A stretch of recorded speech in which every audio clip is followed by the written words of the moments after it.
They sat down at Tribal. Sierra walked in, the first jury walk of the new era. Mm-hmm. And then they immediately started talking again. Insane face card. Yes. Yeah, she killed it. She lived up to the moment. They told her beforehand, they were like, hey, no pressure, but you're the first jury walk of the new era. And she said bet. And she served.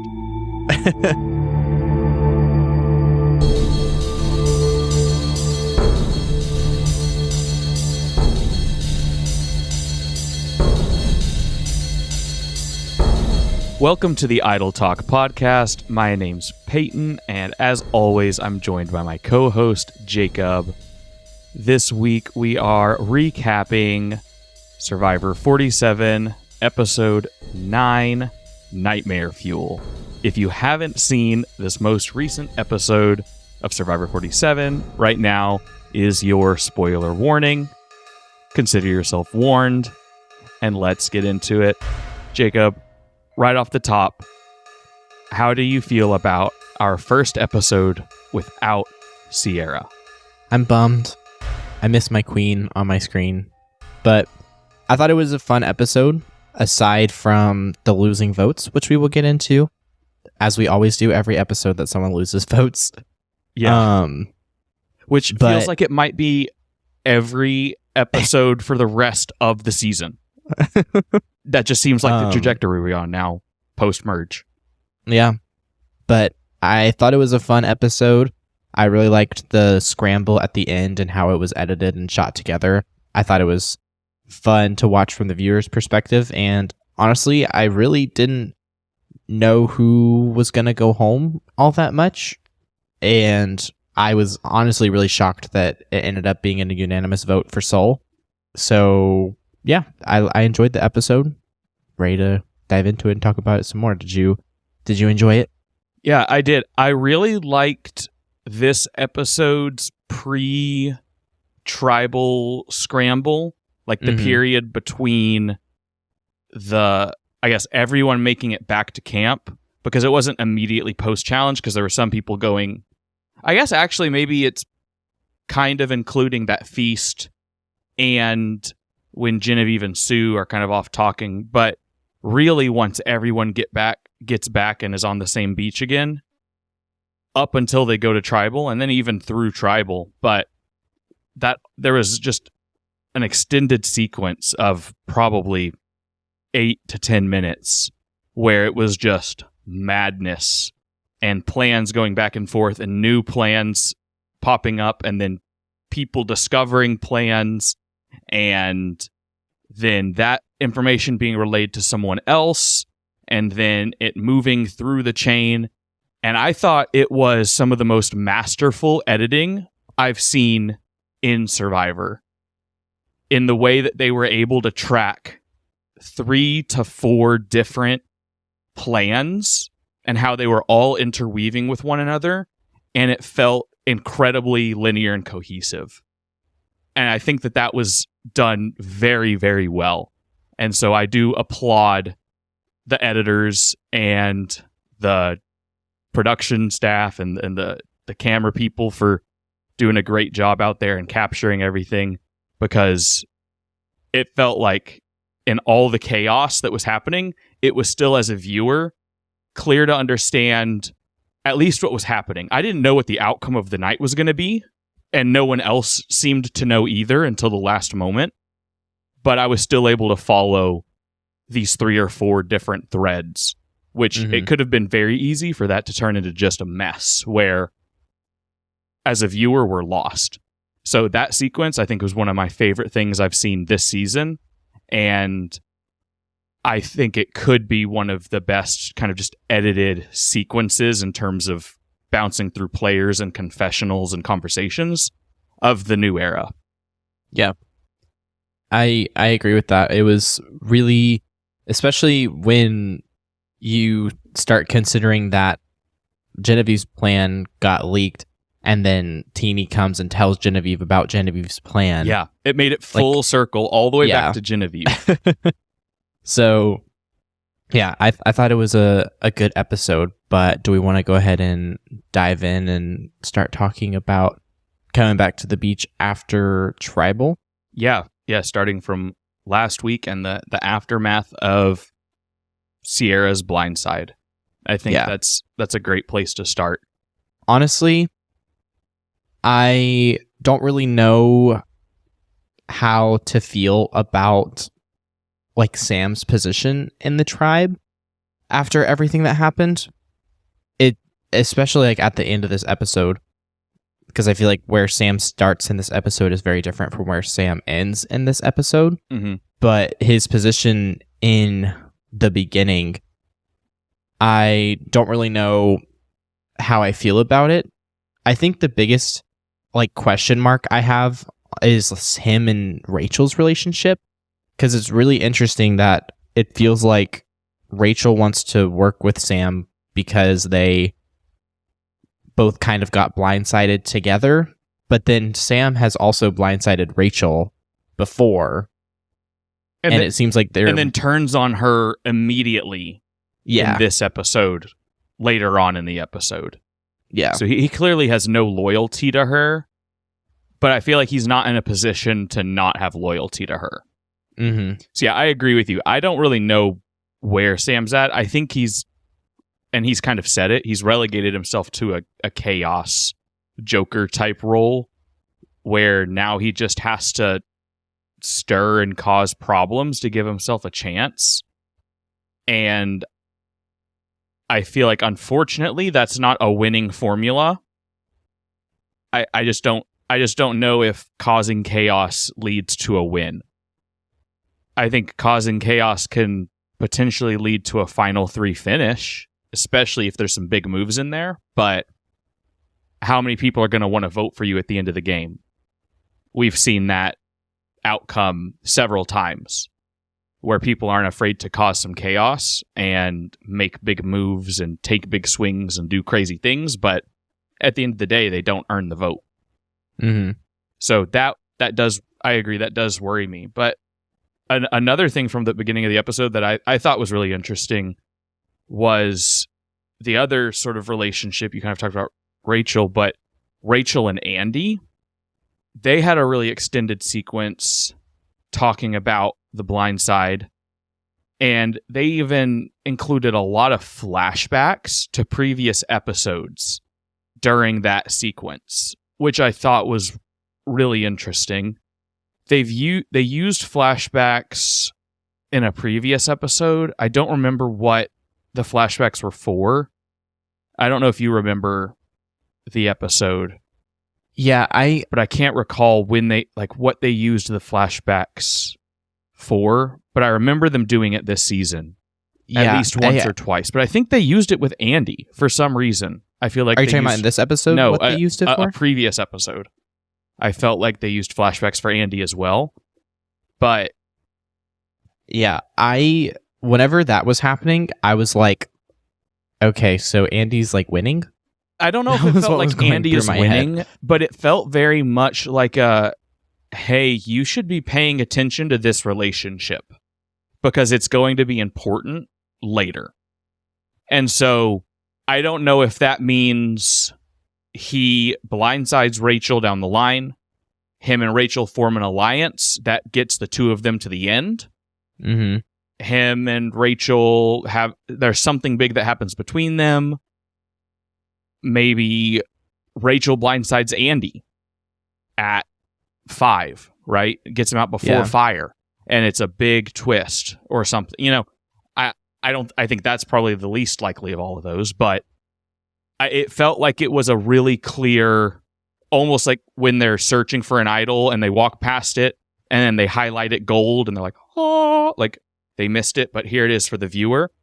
It was like they were highlighting this relationship and saying, this is important. Here are these moments that they're talking about. You should be focusing here. Mm-hmm. And so it was really drawing our attention to it.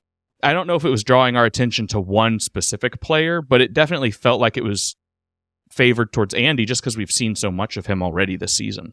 It's honestly kind of crazy. I don't remember a season where it has felt like someone is as the main character this season than Andy being the main character this season. I will say it reminds me of some of the ones that I can think of off the top of my head is Russell and Samoa, just the main character of that season, without a doubt, just drove the whole season straight through. And whether you like him or not, you can't deny it, that he is the focus of that entire season. And then Richard Hatch, I think in Borneo, really is kind of the main character of that first season. Obviously, that's going 46 seasons back, but it feels, I definitely see some similarities to that, but I think you're right that it's really rare for one player to drive the narrative and drive the story the whole time. And so, I mean, those were the first two that came to mind. Obviously, one of them finished as the winner, one of them finished in second place, and then immediately went on to finish in third place. And has gone down in infamy in Survivor. Like, you take those both with a huge grain of salt, a very small sample size pulled from just the top of my head. There's probably better examples, but the fact that he's driven the narrative so much and has been so prevalent, but also hasn't been dominant in a gameplay sense where people are really viewing him like a threat. It just feels like everything that's happening on the beach is happening around him. Yeah. Like, he's not necessarily orchestrating the, like he didn't orchestrate the soul vote, but it feels like he is like, the soul vote is like happening. You're like seeing it happen through his eyes almost. Yeah, he is I'm trying to think, what does Jeff say? He wants Jeff wants to cast players who bring a unique point of view to the game, right? That's something that Jeff says in casting. He's looking to cast players who bring a unique point of view, and he wants to see the game through their perspective, through their point of view. It feels like this season we've been watching it almost exclusively through Andy's point of view and his perspective, which I don't know if that ultimately lends itself to Andy being the winner at the end, but it could give us an indicator as to who the ultimate winner is that it is someone who has a narrative similar to Andy, which is an underdog, underestimated, someone that you're not expecting to be the winner, right? I think that it's almost a given that whoever wins this season is not going to be like Kyle not winning, Gabe not winning. They're too much of just this force. I don't know the best way to say it, but they're too big of a player, I think. Obviously, with Kyle with his challenges and Gabe with just being sort of a big villainous social threat, and also now winning an immunity challenge, they're not underdogs. Yeah. Sam as well, I think you could put into that. I just don't see him being an underdog winning.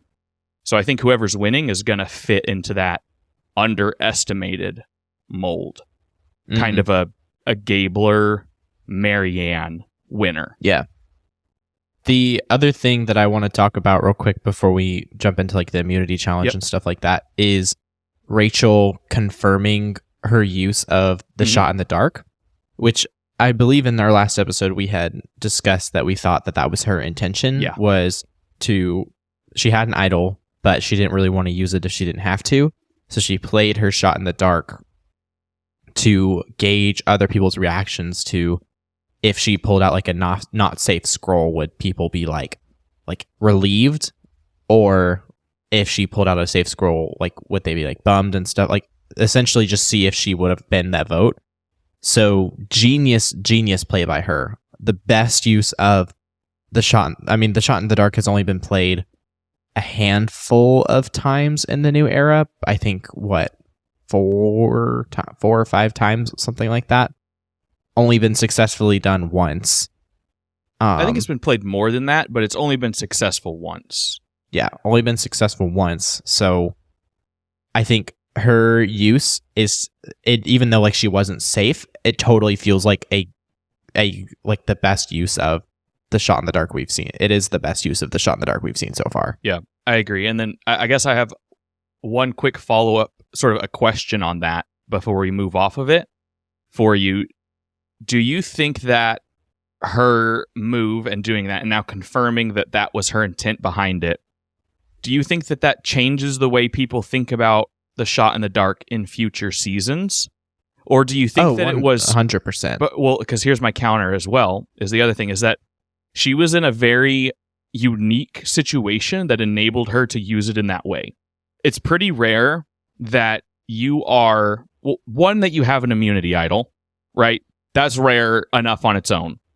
But also that you are so far on the bottom that people would not be surprised for you to play your shot in the dark. And that there is another option on the table for people to vote for. So it's kind of like those stars all aligned perfectly for her to do the move. And so it feels weird that it just feels unlikely that the stars would align again in someone else's favor to do the move. I guess I'll say, I don't think many more people will probably have the opportunity to use the move as effectively as she did. But I think now it's going to change people's thought process of when someone actually plays their shot in the dark.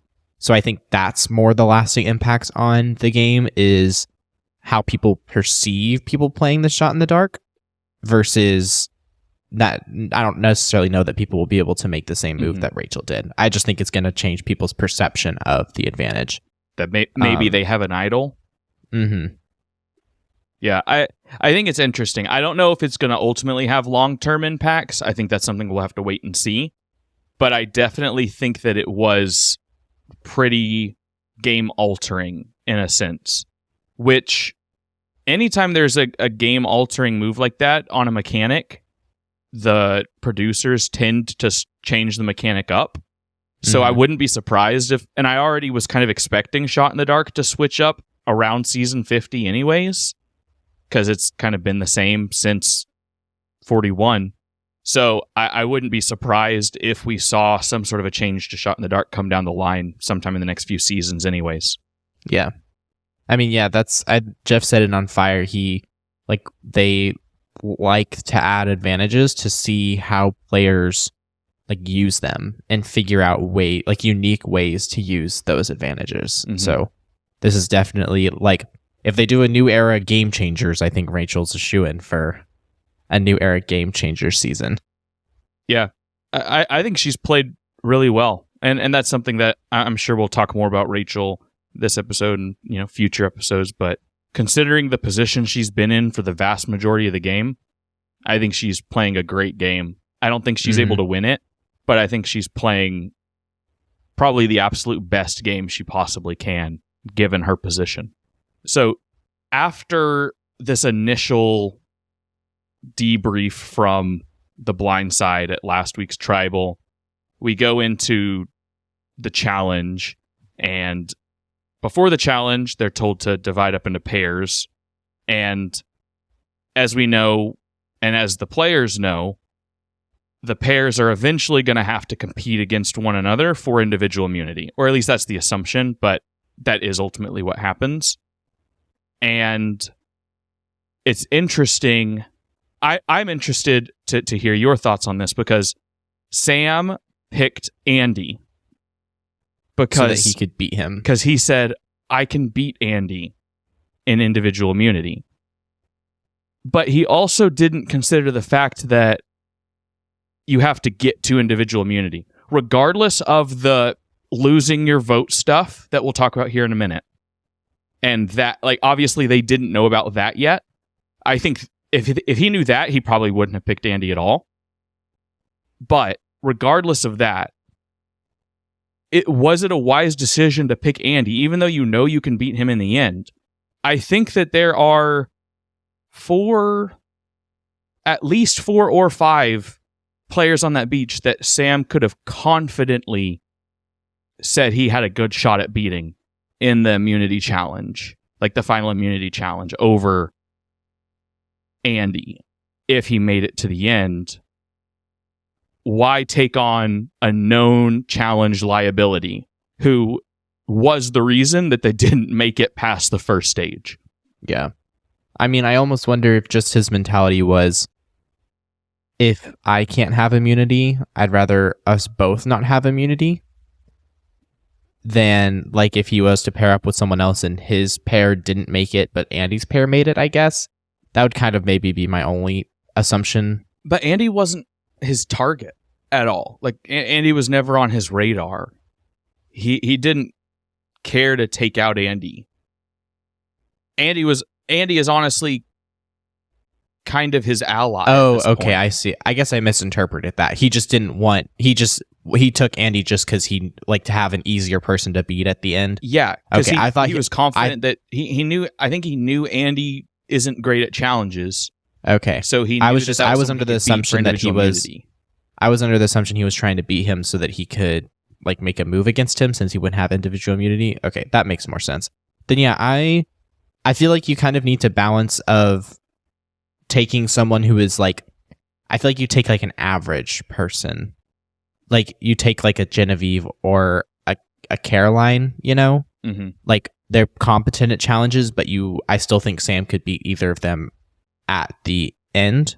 Yeah, because you know the last challenge is going to be some sort of an endurance physical challenge. Yeah. So I thought that was an interesting choice by him. And then Kyle picking Gabe was another one that was really interesting because it did not pan out for Kyle. Yeah. And Gabe's perspective was, great, me and Kyle are going to make it all the way to the final two and then duke it out, you know, because a strong two, no one's going to be able to stop them from making it to the final phase. And Kyle's thought was a lot like Sam's mentality, and it ultimately led to Kyle not winning because he underestimated Gabe. Which, again, this is showing a theme of this season that pops up again and again and again. It's underestimating people.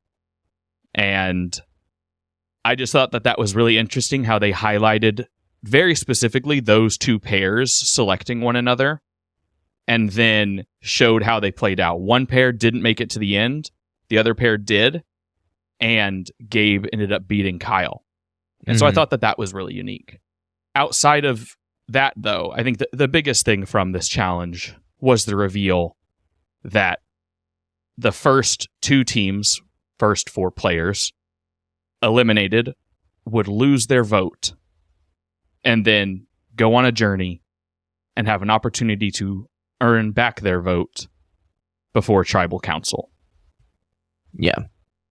How did you feel in that moment when Jeff said 4 people would be losing their vote? I was honestly just pissed. I was like, we're really going to have almost half of the voting block lose their votes right now? It works out a little bit better by the fact that it was 3 of them were guaranteed to get it back. Yeah, it was really only one of them loses their vote, but he didn't want to say that. Yeah, it would have been really, really bad if it was like in 45 where they had to like solve that math problem to get their vote back and all of them could have lost and all 4 of them could have been out of vote. Yeah, or if it was a random like 50-50 draw or something like that. Yeah.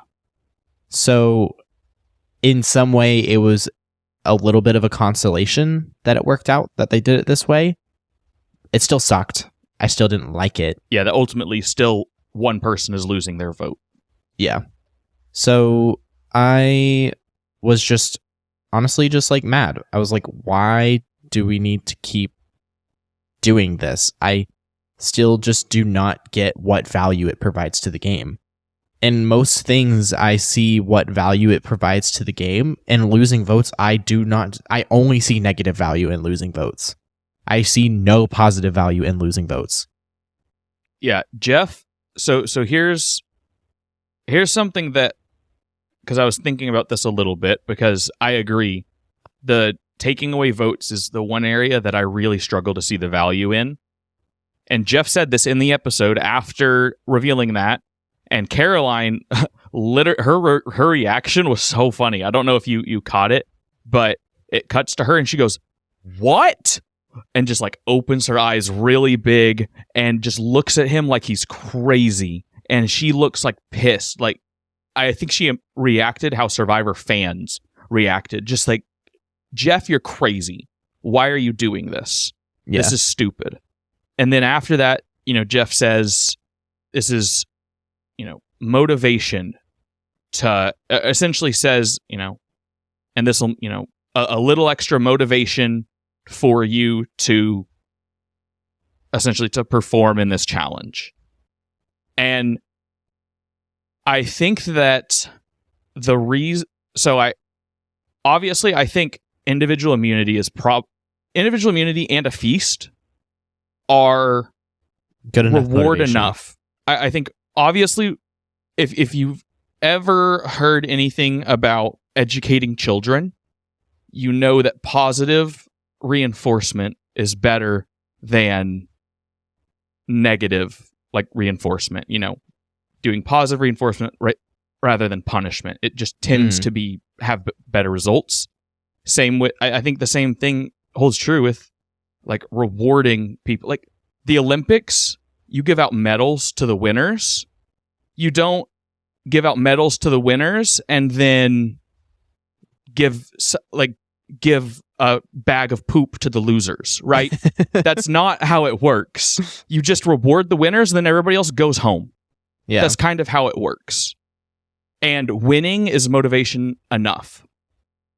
But I will counter and say in this specific challenge, because the nature of it being a paired up team challenge, you're playing both with and against your competition. And so I could see there being a fear of someone throwing the challenge to not give whoever they're paired with a shot at individual immunity and making it to the end.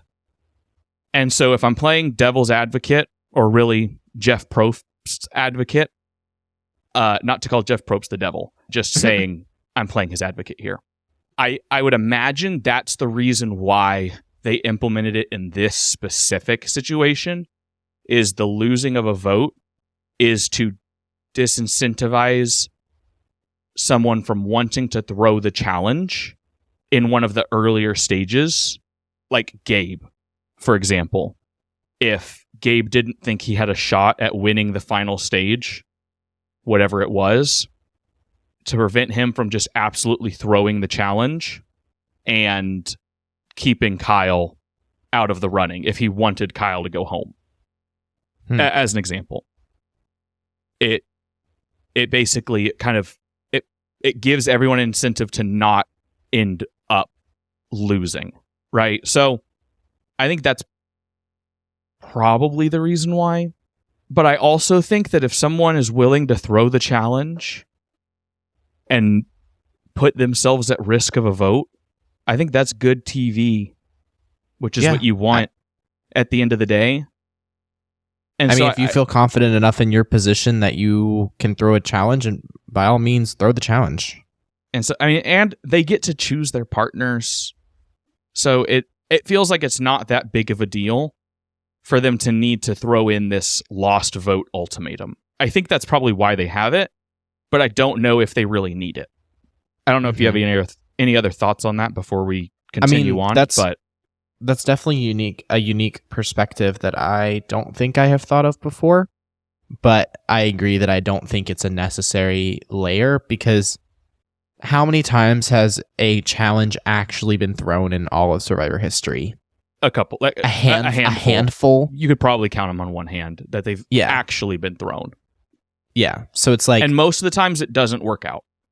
Yeah, and it's almost, and I don't know of a time when, and it's also way different in the individual stage than in the tribal stage. Yes. It's way, way, way, way, way, way, way riskier to do it in the individual stage. Yes. It would be a massive, I feel like that would be, like that in and of itself is enough of a a risk and deterrent, I don't think losing your vote adds a layer to it. Yeah. Because also, like, there's a chance that whoever loses their vote, that it's inconsequential to the final outcome. Like tonight, Caroline losing her vote was inconsequential to the final outcome. Why even add that layer? Mm-hmm. If Caroline had her vote, maybe it would have been a more interesting vote. Like, who knows? It could have gone a different way. We won't know because she didn't have a vote. And then the next portion I want to talk about is the groups that are split up after the immunity challenge. The fact that we have 3 groups of players split up. Yeah. You have the people who go to try and get their vote back. Mm-hmm. You have Genevieve and Sue who go back to their beach and just get nothing. Yep. And then the people who made it to the final stage go and have a picnic.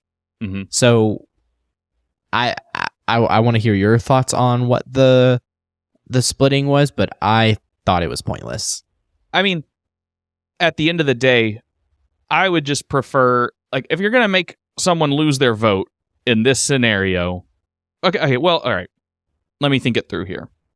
I more just thought I just didn't understand what the point of having Genevieve and Sue going to the beach was. Where else would they have gone? No, I know. I'm just saying, let them just go to the reward or something. I Well, don't they know. didn't make it to the final stage. Like, so I understand they need I'm to go to this aware. Purgatory. I kind of like that they went to Purgatory because it allowed the two of them to have this cross-tribal bond that hadn't happened at any other point and is what ultimately led to Sol going home. Like, them being alone on this beach is what led to the outcome that we saw tonight. If they would have gone to the reward, or if they would have gone off with the other 4 and risked their vote, I don't know. I don't think Sol would have ultimately gone home tonight, or at the very least, it wouldn't have happened in such a clean manner. I think the fact that the two of them got so well aligned and then were able to go to their respective alliances and corral them and get them on the same page, that ultimately led to, at the end of the night, even amidst all the chaos, everything was able to settle back down and they voted on the same page. So I think it worked out. I think, like, I like the fact that there was a reward portion. I like when they do that. So I don't mind the 4 going off for the reward. And I guess I'll say, if you're going to make people lose their vote, this is one of the best ways to do it, where they had 2 chances to not lose their vote. They had the chance in the challenge to make it past the first stage that they failed at, and then they had it was double elimination. Then they had a 1 in 4 chance essentially of getting it after that, where they were doing this Jenga thing off in a cave. And so, and that was all, none of it was random. It was all controlled by them and their performance directly. There was no luck of the draw. And so I think because it was this double-blind elimination controlled by them, if you're going to lose a vote, I think that's kind of the best way to do it. I would rather them lose votes this way instead of the way we saw in the auction last week. Yeah. I guess that's a valid point. I did think the reverse Jenga was kind of fun. Like, it was kind of a fun challenge. I thought it was super interesting how they started strategizing towards the end and trying to make the next person. Yeah, make the triangle too small and keep them off. And it ultimately came to hurting Caroline in the end, and she ended up being the one losing her vote. But she was one of the ones who started, I think, making the triangle really small. Yeah. I thought that was really interesting. I was kind of surprised they didn't do that earlier, because that's what I was thinking. I was like, why would you not just make it as difficult to balance on as possible? Why build it up really tall? Settle it early.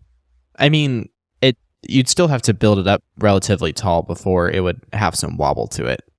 I mean, it would have wobble, but if you made it where there's literally nowhere to balance it, at some point it's like, if any piece of it falls, it's over. Yeah.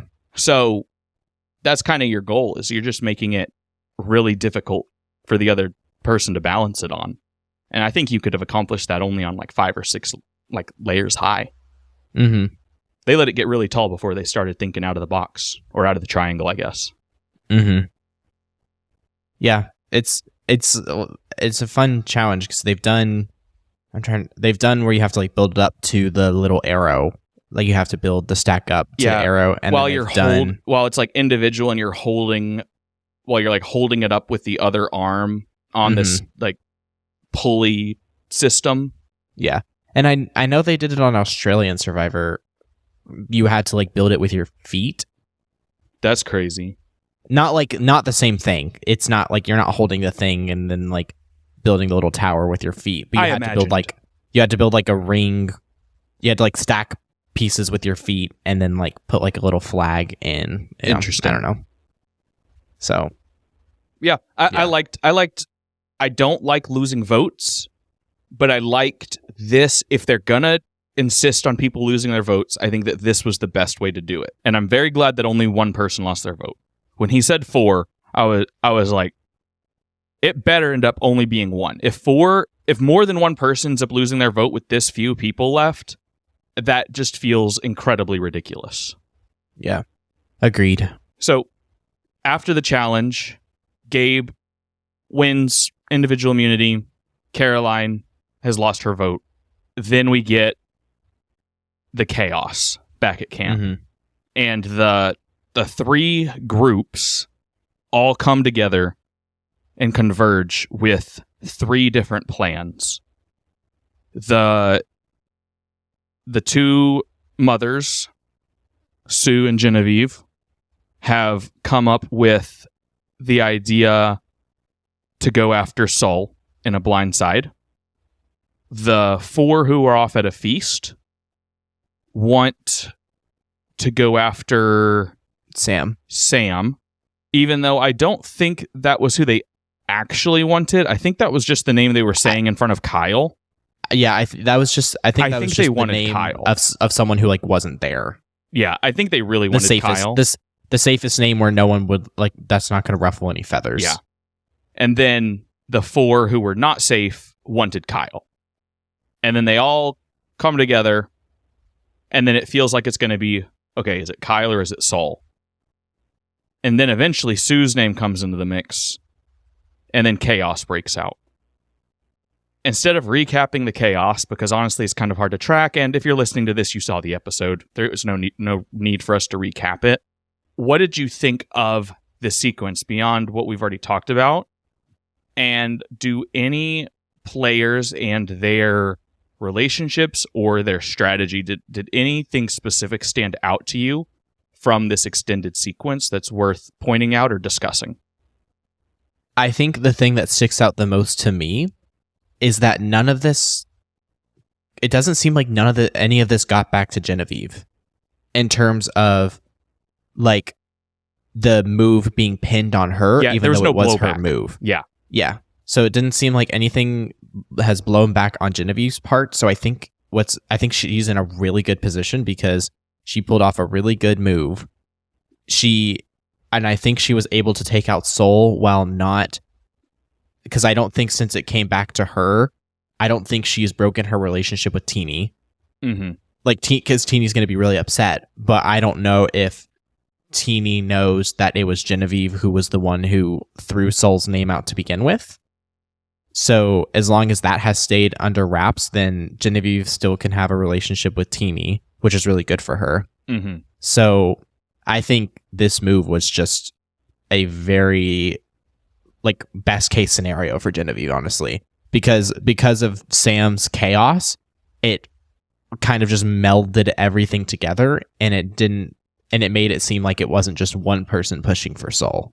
Yeah, that's a good point in that the chaos that Sam created ultimately worked as sort of camouflage for Genevieve's move at the end of the day, where it didn't work in Sam's favor towards flipping the vote over to Sue like he wanted, or even Kyle, which he would have settled for. It really just created enough confusion that it allowed Genevieve to seemingly get away with it scot-free. Mm-hmm. I think the only loose end is going to end up being Gabe, because I think Sue probably feels like this is her move, if anything, because her and Genevieve kind of hatched the idea together. So I think Sue's going to walk away from it thinking that it's kind of her move. But Genevieve explicitly went to Gabe and recruited him into the plan. And then Gabe went from there and rallied Kyle and kind of settled everyone and was very confident in the way the votes were going to shake out. But Gabe is kind of the next one on the chopping block. He would have been the vote if he didn't win immunity. And so I think if Gabe is in a poor situation next week or in a future week, as a lifeline, he might be revealing that information to Teeny to stir the pot. Mm-hmm. And then that, I think, could then blow back to Genevieve. Yeah. So as of right now, I think she's in a great spot, but Gabe is her loose end. Mm-hmm. In my eyes, at least. Well, is there anything else you want to touch on in terms of what happened at the beach? And we can talk a little bit about Tribal, because it was very messy. Yeah, I think we just jump straight over to Tribal, because, I mean, really the beach and Tribal were just one smooth transition into one another. I mean, they sat down at Tribal. Sierra walked in, the first jury walk of the new era. Mm-hmm. And then they immediately started talking again. Insane face card. Yes. Yeah, she killed it. She lived up to the moment. They told her beforehand, they were like, hey, no pressure, but you're the first jury walk of the new era. And she said bet. And she served. And then immediately after that, whispering starts. And it's going to be a live Tribal from the moment Sierra sits down. Mm-hmm. It's game on. I know you had texted me during the episode, but the insert shot of whoever says Caroline lost her vote. Yeah. And she goes, good. Yes. That was so good. That was so funny. Yeah. She just kind of says it underneath her breath, and they caught it. And I loved that reaction. How she's just, salty. She knows that it was Caroline was on the end of sending her home, and she doesn't like Caroline.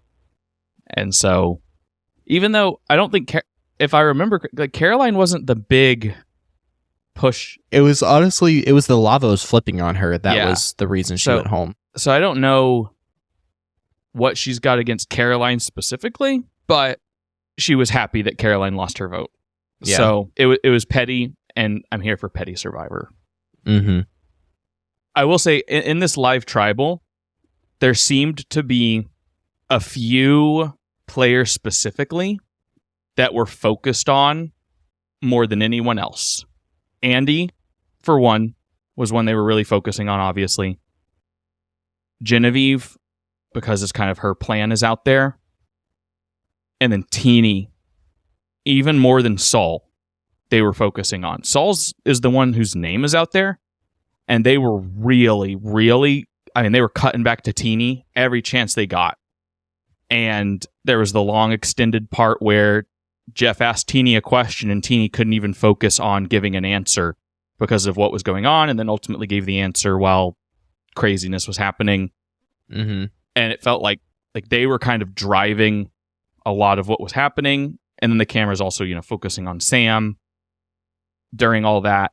And it just kind of felt like those four were getting a whole lot of screen time during this live Tribal, and almost a disproportionate amount of screen time compared to the others. Is that something we should be reading into? Or is that just the nature of the way, or is that just how Tribal looked? Like maybe they were just the ones moving around the most. I don't know if it's necessarily something to read into. It could also be the fact that Soul and Teeny were close allies. I mean, obviously by Teeny's emotion to having to vote for Soul and Soul going home. So I think that could be just as much of a reason why that they were showing Teeny so much during Tribal.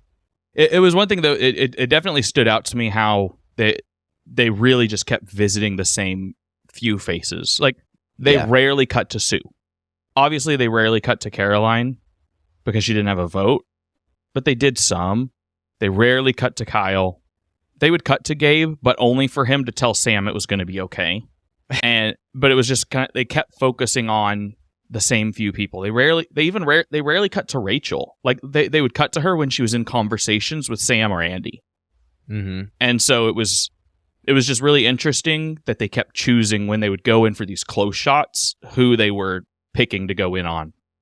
And so, because everyone was talking, but it really felt like, in terms of like alienating, they were not going in on Sue. Like, they did not care.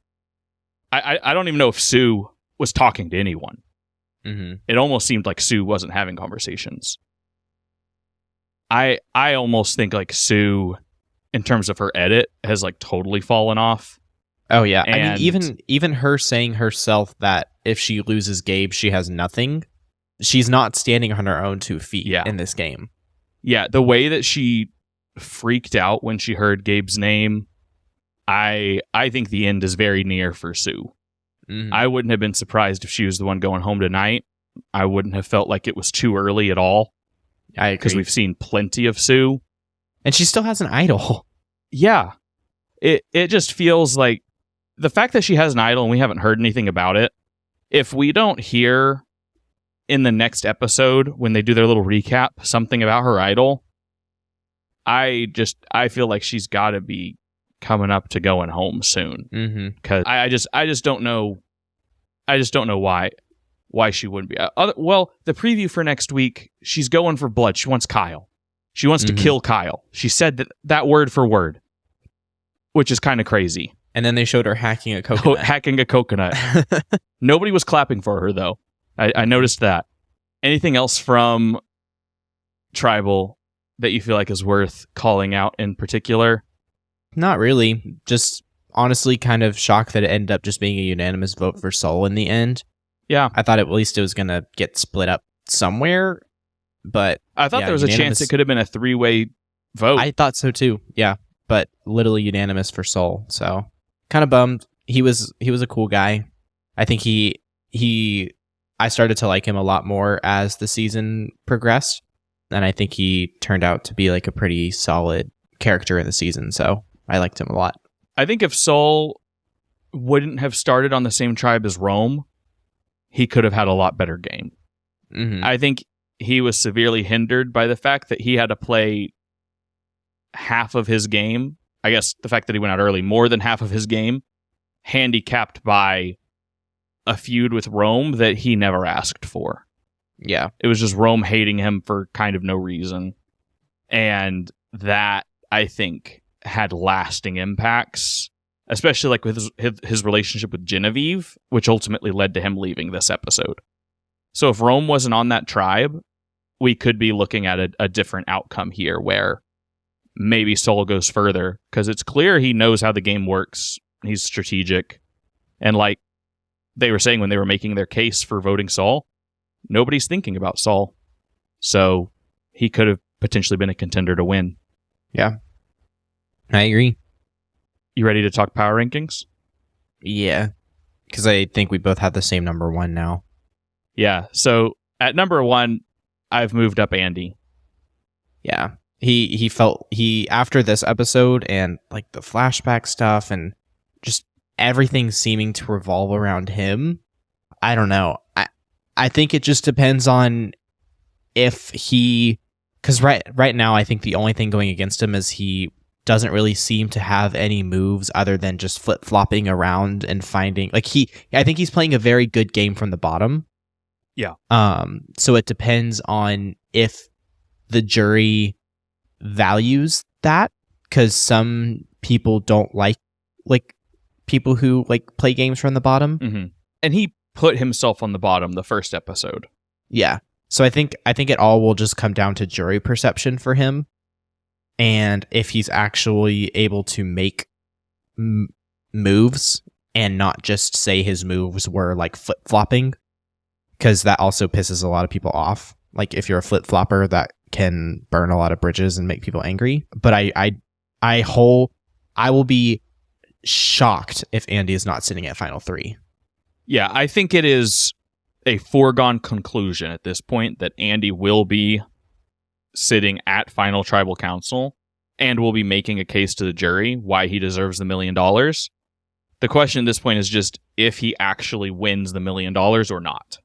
I almost feel like it's too obvious that he wins, which is why it feels weird, especially because this season's theme has very much been the underestimated and underdog. And so it's like, at this point, he doesn't even feel like the underdog to win. Even though he's the underdog on screen, technically, he doesn't feel like the underdog in the edit, where I still think someone like Caroline has a shot in, like an outside shot, but I think has a shot in the fact that she's underestimated, even by Sue, where Sue said her game is shot if she loses Gabe. She doesn't even consider Caroline to be a valuable ally to her. Yeah. I thought that was insane. So the fact that she's underestimated by her number one, I think could further solidify the fact that she's an underestimated player here. And then, Teeny as well kind of fits that underestimated mold. Rachel would be, but I think Rachel's a really, really outside shot. So I think there's other people at play that kind of fit the theme, but Andy is like picture perfect. Hang him on the wall. That's your winner. Yeah. I just don't know if it's going to work out that nicely. At number 2, I have Genevieve. I agree with that. I don't think she's like, I don't think she is the second most likely to win. But I do think that right now it looks like she's sitting in the final 3, which is why I have her at 2, because I am the second most confident of her having a shot and sitting in the final 3 is kind of how I feel about it. It just seems like there's enough going her way that she's going to be able to get there. My only fear is that people catch on because she's really smart. And it seems very apparent to us. I don't know how apparent it is to other people on the island. It seems like no one's caught on yet. But I'm wondering at what point someone's going to realize Genevieve is too smart. We need to get her out of here. And if they realize that too late, I think she's in the final 3. If they catch on in the next couple episodes, then obviously she's not. Because I think the second they realize it, she's out of there. Yeah. At 3, I have Caroline, who we had at 1 the last couple weeks. I think that I have Caroline here because I think that Caroline has still... I think Caroline has taken a hit in terms of her edit these last few episodes, but I think the fact that right now, like this episode, I think Caroline was probably the least visible player we saw. Part of that was because she lost her vote, and I think part of that was just the edit of it as well. But I think the fact that she wasn't super visible, but was still on technically like the winning side of this alliance, like on the winning alliance, I think it bodes well for her being underestimated and being a part of that theme that we've talked about. And so I think right now she just is the most clear dark horse. And so if I'm gonna throw a dart, Caroline's gonna be that one dart throw that I have where I don't like I wouldn't be surprised if she goes next week, but I also wouldn't be surprised if she picks up steam and then ends up winning it all. So putting her at 3 could be crazy because it feels like she just doesn't have enough of the edit, but this also feels like a season where someone's going to come from behind and win it. At 4, I have Sam, just because I think Sam, he has too much of the edit and too much chaos and stuff going on to ultimately not be in the top 5. Maybe I would maybe act like maybe I'd put him at 5 because like technically I think he would be voted out before getting a chance to go to fire, but I think he's a stronger player than who I have at 5, so I'm going to put him at 4 for now, like just because it doesn't really matter. But I think technically he would be voted out at 5. I don't think they would let him go to fire because I think he would beat Andy, Genevieve, or Caroline at fire if that was who was left in. And then at 5, I have Teeny because I do think Teeny has the same sort of underdog narrative, has gotten more of the edit than Caroline, doesn't have any real moves, but I think has a strong enough game so far that can build up steam and has a really strong like foundation of a game to build the winning edit on top of. And I also think like the tribal tonight felt like a really strong tribal council that you could look back on after Teeny winning and be like, this was a moment where they highlighted Teeny and told us we should be paying attention to Teeny. Like seeing them cry as Sol is leaving, just getting a moment to connect with them, where normally you're seeing, like normally we'd see Sol's reaction, but they were focused on Teeny. I thought that was interesting. And then my honorable mention would be Rachel. Just same thing as like outside shot underdog. Yeah. Honestly, I really don't disagree with any of that. I think that's a very plausible top 5. Yeah. And I think that order, I think any of those could be swapped around and switched aside from Andy at number 1. I think you could make a case for 2 through 5 switching and swapping with one another.